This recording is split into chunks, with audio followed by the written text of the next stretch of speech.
বিশ্বকাপ মানেই ফুটবলের উন্মাদনা, উৎসব আর লাখো সমর্থকের মিলন মেলা। তবে এবার মাঠের লড়াইয়ের পাশাপাশি আরেকটি গুরুত্বপূর্ণ লড়াই শুরু করেছে আয়োজক দেশগুলো। জনস্বাস্থ্য সুরক্ষার লড়াই। এবার বিশ্বকাপের আয়োজন করছে যৌথভাবে তিনটি দেশ: যুক্তরাষ্ট্র, কানাডা ও মেক্সিকো।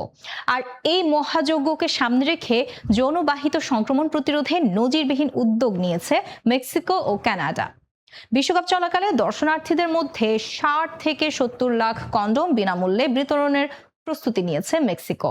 বিমানবন্দর, স্টেডিয়াম, বার, রেস্তোরাঁ, নাইট ক্লাব এবং বিভিন্ন বিনোদন কেন্দ্রে থাকবে বিশেষ বুথ। সেখানে কন্ডোমের পাশাপাশি দেওয়া হবে নিরাপদ যৌন আচরণ ও সংক্রমণ প্রতিরোধ বিষয়ক লিফলেট।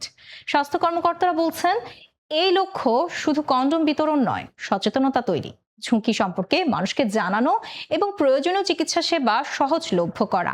এদিকে কানাডাও বিশ্বকাপ থিম ভিত্তিক বিশেষ কন্ডোম বিনামূল্যে বিতরণ করছে। মেক্সিকো সিটির ফিফা ফ্যান ফেস্টিভ্যালেও চলবে এই কর্মসূচি। এমনকি জরুরি প্রয়োজনে পোস্ট এক্সপোজার প্রোফাইল্যাক্সিস বা পিপি চিকিৎসা নেওয়ার তথ্য দেওয়া হবে সমর্থকদের। বাংলাদেশ সময়, সবার আগে দেশ।